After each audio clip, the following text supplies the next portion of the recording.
سلیمان خطیب memorial educational cultural and charitable trust Gulbarga India. میں محترم عالی جناب پدم شری ڈاکٹر مشتبہ حسین صاحب سے ادباً درخواست کرتا ہوں کہ وہ یہاں تشریف لائیں اور اپنے خیالات کا اظہار فرمائیں۔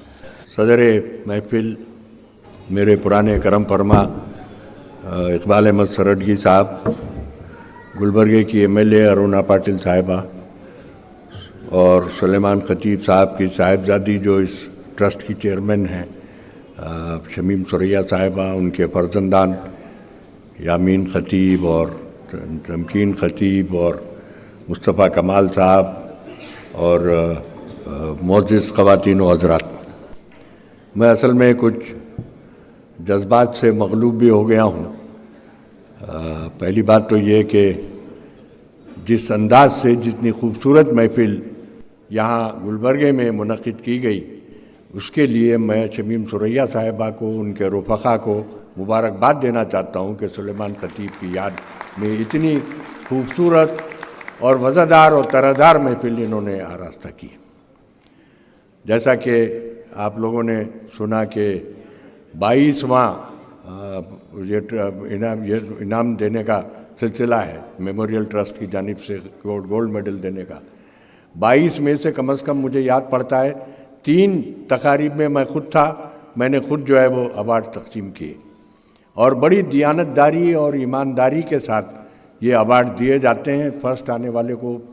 مگر اس بار مجھے ایسے لگ رہا ہے، کہیں یہ وہ آپ سے وہ نہ سمجھیں، مزاح سمجھیں اس کو، کہ اس بار کچھ اقربا پروری کا اس میں شبہ شائبہ زیادہ نظر آ رہا ہے، کیونکہ پہلی مرتبہ گلبرگے سے ایک طالبہ کو یہاں ایوارڈ سلیمان خطیب میموریل ایوارڈ پہلا ایوارڈ ملا ہے۔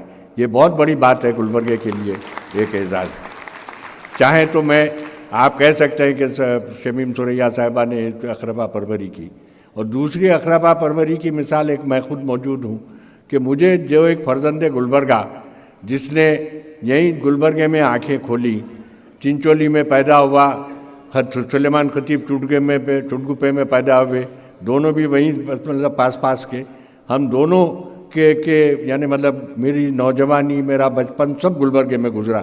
اسی محبوب گلشن میں پتہ نہیں پورا لباس بھی پہن کے آتا تھا، میں نہیں آتا تھا۔ آج مجھے یہاں اعزاز بخشا، یہ میں اس کے لیے سلیمان خطیب صاحب کے فرزندوں کا، ان کے ٹرسٹ کا اور ان سب کا، اہلیان گلبرگہ کا میں تہہ دل سے شکر گزار ہوں۔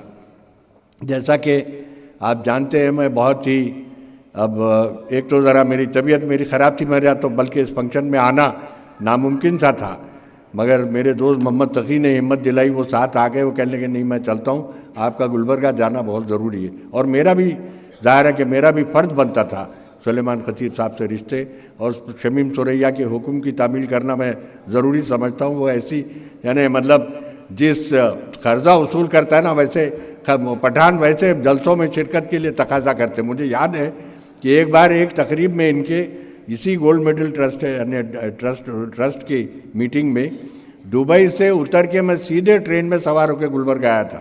دبئی میں کسی فنکشن میں گیا تھا، ان کا حکم ایسا تھا کہ میں وہاں سے نکل کے فوراً جو ہے ٹرین لی، گلبرگہ یعنی دلی پہنچتے ہی ٹرین لے کے میں آیا۔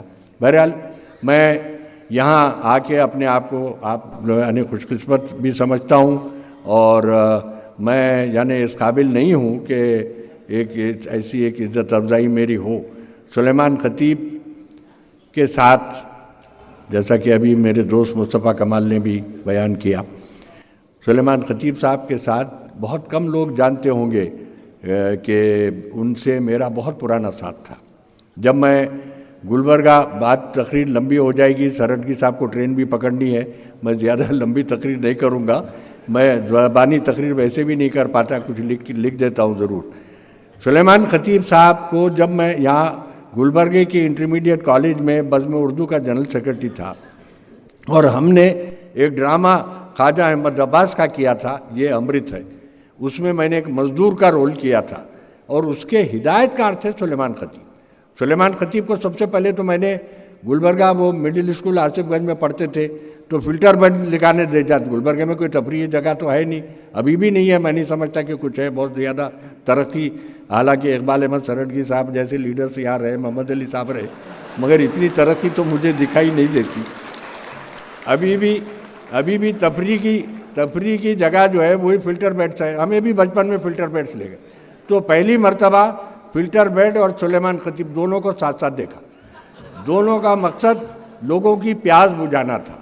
सुलेमान खतीब जहाँ शायरी की बात, उस वक्त तक वो शायरी वायरी नहीं शुरू की थी, वो फेल्ट हैट लगाते थे, बड़े जामा जेब ऐसे खुश लिबास आदमी मैंने बहुत कम देखे ज़िंदगी में, और बड़े। अभी एक अजीब व गरीब बात मुझे उनकी तरक्की की याद आती है। आप अंदाज़ा लगाइए कि सुलेमान खतीब अपनी उम्र के, मैं समझता हूँ साल 1.5 साल के अंदर न सिर्फ यतीम यसीर भी हो गए। इसके बावजूद जिस तरह उन्होंने ज़िंदगी बनाई, और आज उनके बच्चों ने जिस तरह इस ज़िंदगी को बरकरार रखा और क़ायम रखा उसके मेयार को, वो बड़ा काबिल दीद है। लोग कहते हैं कि साहब औलाद सादतमंद होना चाहिए। आज के ज़माने में सादतमंद औलाद नहीं होती। आज के ज़माने में तो औलाद कहती है कि वालिदैन को सादतमंद होना चाहिए, और वह सादतमंद, बहुत कम सादतमंद वालिदैन जो है होते हैं, औलाद सादतमंद तो होती नहीं। मगर मैंने खतीब साहब के बच्चों को देखा, पूरे भाइयों को, यानी मैंने न्यू जर्सी में भी मेरी मुलाकातें रही हैं। जब मैं अमेरिका गया हूँ तो हर जगह इनसे ताल्लुक़ मेरा रहा है, चाहे वो शाहीन खतीब हों या फिर खुद बेगम खतीब हमेशा याद करती कैसे हो, क्या ज़ाहिर है कि भाई हमारे उनसे बुजुर्गी का रिश्ता है। फिर यानी तहसीन खतीब खुद भी लिखते रहे हैं। न्यू जर्सी में इन्होंने, वहाँ भी मेरी तैनियत अलग अंदाज की थी, वहाँ भी किस्सा ज़र दिया था, मगर बड़ी चोरी से। अब यहाँ सबके सामने जो है किस्सा ज़र दिया न्यू जर्सी जब मैं गया न्यूयॉर्क से। तो खतीब साहब के बच्चों ने जिस तरह याद को कायम रखा है, वो बहुत बड़ी बात है। हम लोग अपने विरासत को, अभी जैसे निदा फाजली कह रहे थे, अभी मैं टेप पे देख रहा था, इन्होंने न सिर्फ वेबसाइट शुरू की और बड़ी कामयाब वेबसाइट है। आपने देखे इसकी कुछ झलकियाँ जलसे से पहले यहाँ दिखाई जा रही थी। बड़ी कामयाब कोशिश इन्होंने की है, और खतीब साहब की जगह जगह से उनकी तस्वीरें और उनका कलाम, उनके जितना वो, तो खतीब साहब मुझे डायरेक्ट किया करते थे, ड्रामे के हिदायतकार थे कॉलेज में। और इत्तेफाक की बात यह है कि जिस ड्रामे पे उसको इनाम मिला था, उस ड्रामे में पहला इनाम मुझे मिला था, और महबूब शाही मिल्स के मालिक ने 100 रुपये के इनाम का देने का ऐलान किया था। और ये कि वो इनाम देने के लिए ऐलान तो कर दिया था, पैसा नहीं देते थे। मैं दूसरे दिन से चक्कर लगाने लग गया उसके। हमारे हालात ऐसे वैसे तो थे नहीं, तो जाते थे जाके, तो रोज़ाना यानी हर महीना 10-10 रुपये के हिसाब से मैंने अवार्ड वसूल किया। जैसे ज़िंदगी में पहला एजाज़ मैंने कर्जे की शक्ल में हासिल किया, और आज मुझे ये एजाज़ खुद ब खुद मिल रहा है। और खतीब साहब जैसे अजीज़ मैंने मेरे करम फरमा के बच्चों के हवाले से मुझे मिल रहा है। जिस तरह इन्होंने खतीब साहब को याद रखा, खतीब साहब उस ड्रामे के डायरेक्टर थे, और ऐसी आवाज़ का उतार चढ़ाव था, लफ्ज़ों की, मुकालमों की अदायगी। अगर वो खुदा न खास्ता फिल्म में चले जाते तो कई फिल्म डायरेक्टर्स बर्बाद हो जाते। वो तो शायरी की तरफ आ गए, वरना बेहतरीन कहाँ कैसे अदा करना चाहिए, एक मजदूर का लहजा क्या होना चाहिए, किस तरह अदा करना चाहिए। शायरी भी हम दोनों ने साथ साथ शुरू की, यानी शायरी यानी मतलब मैंने तो नसर निगारी शुरू की और खतीब साहब ने शायरी शुरू की। ये 1962 की बात है, ये 60 में शुरू इन्होंने कर दिया था। कई महफिलों में वो कहते थे, बड़ी मासूम शख्सियत थी खतीब भाई की, खतीब भाई जैसा मासूम आदमी मैंने नहीं देखा। वो कहते थे कि साहब इतना खुश होते थे। दिल्ली के मुशायरे में मैंने उनको बुलाया, लाल किले के सामने पहली मरतबा मैं डर रहा था, ये 76 की बात है, तो मैं डर रहा था कि पता नहीं खतीब भाई को दखनी ज़बान में या क्या कैसे पसंद करेंगे नहीं करेंगे, मगर वो ड्रामे की सलाहियत उनमें थी और अदायगी ऐसी होती थी उनकी, ऐसी ज़बरदस्त दाद दी उन्होंने।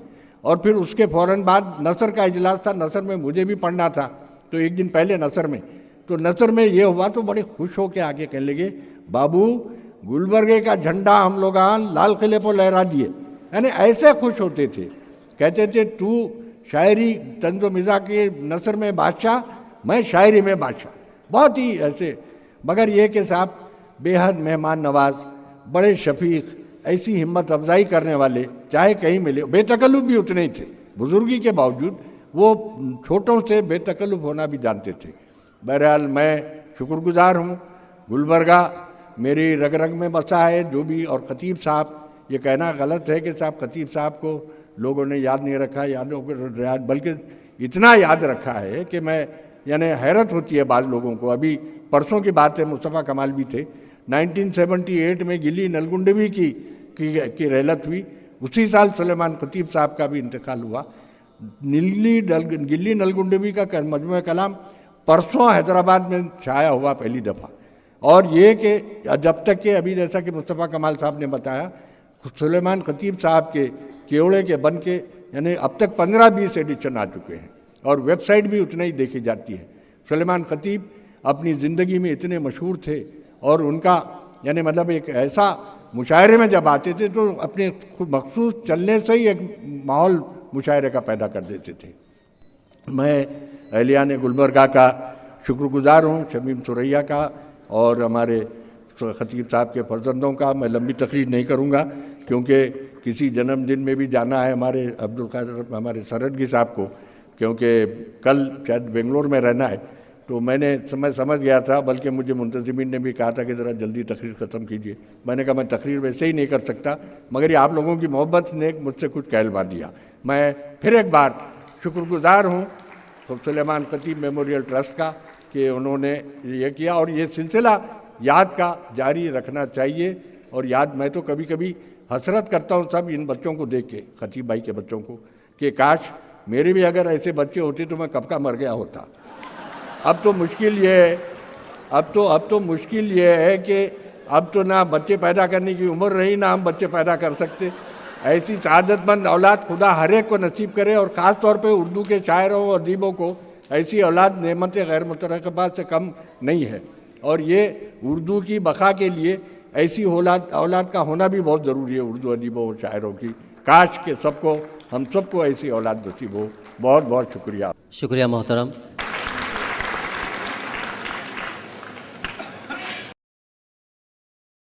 Suleiman Khatib Memorial Educational, Cultural and Charitable Trust, Gulbarga, India.